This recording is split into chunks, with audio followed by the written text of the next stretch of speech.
Before I begin the video, I just want to flag, as always, that I am not a qualified financial advisor and nothing I say should be considered as financial advice. Hello, I'm the Jody Saver, and in this video I'm going to give my month 12 update of my financial freedom challenge. So I've hit the milestone of being on this journey for a year. So it was a year ago when I first started tracking my financial freedom numbers. Today I'm going to go through those figures and talk a bit about them. So my definition of financial freedom for this video series is having my savings, investments and premium bonds balance being greater than my outstanding mortgage balance. So where I was at the end of month 11 was I had just under £10,000 in my savings, investments and premium bonds and a mortgage balance of £103,189. Taking off the difference between the two, there's a difference of £93,500, and my progress for the 11 months was £10,000. So let's go into month 12 and see how I have done. So savings, so this is my cash emergency fund. That is £1,003. So I mentioned on my emergency fund video, but I had to dip into it to get a door in my property fixed, so that's why it went down. My stocks and shares ISA has went up by around £200. That is all in interest gains. I'm trying to think what the word is, like value gains, capital gains, rather than me contributing the £200, because I think in October I contributed maybe £25. But yeah, that went up. And then my premium bonds, I added £25 to my premium bonds. So that sits at £300. So across my savings, investments and premium bonds, the total is £9,730. So that's getting closer to the £10,000 mark. I think I've mentioned this lots of times on other videos, but my priority for 2025 will be building up my savings and my premium bonds. So ideally, I'd like to have at least £6,000 in easily accessible cash.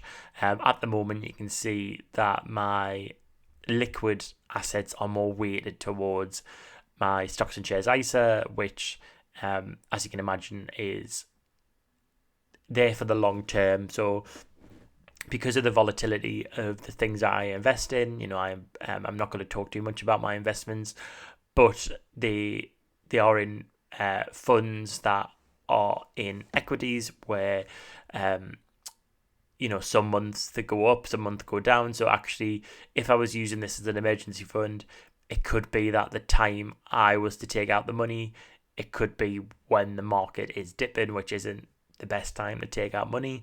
So I really want to build up my savings and my premium bonds. My mortgage balance at the end of October was £102,467.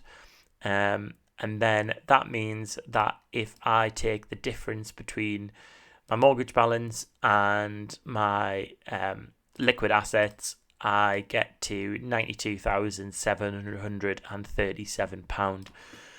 So that's how much I've got left to save by the end of this challenge. And this challenge is due to finish, or I had set out the challenge of finishing by December 2025. So it was going to be 2 years to financial freedom. And yeah, that is leaving me save £92,000 in the next year and a bit. Now, obviously, you're probably thinking to yourself, well, you know, Jody Saver, you're not earning that is a salary, so you're not going to be able to put that away, and you're correct. But I still stand by having an ambitious goal. So even if I get a little bit closer to it and don't hit the milestone of being financially free, then it's moving us along on my journey, and it's motivating me to get there. So the monthly progress compared to last month is I am £739 better off, and then the total progress in the year since starting this challenge, I am £10,880 better off. as we go forward, I think I'd like it if I could have monthly progress of £1,000 plus. I think that would be a good thing to hit. There's been things I've been paying off in the background that means my money hasn't been able to be diverted fully to these goals. But that payment is finishing this month, so hopefully from next month I should be able to plug a lot more towards these goals. How do I feel about them? So it's interesting because there's part of us that's really proud of how far I've come in the year. I think having a goal and working towards it, and this isn't financial advice, but my goal going forward, and I've been consistent with it for the most part of this year, is to every month to invest, save, and overpay my mortgage. If I can do those three things by no matter what amount, as long as I'm building that habit and I've got those intentions, then I am happy. I think the bit of us that's disappointed is probably not having a comfortable emergency fund. And I think I mention all the time, I get a bit bored by building up an emergency fund because the mortgage overpayments or the stocks and shares ISA, that seems more exciting. However, I know in those times when I need to use money for repairs and things, I really always regret that I don't have that few £1,000s just sat there to be spent. But it's been an interesting journey. I'm glad I've stuck with these updates. I'm glad that I'm tracking my journey. It's good for us to reflect. I mean, I'm going to unhide these columns so you can see, we're in October 24 now.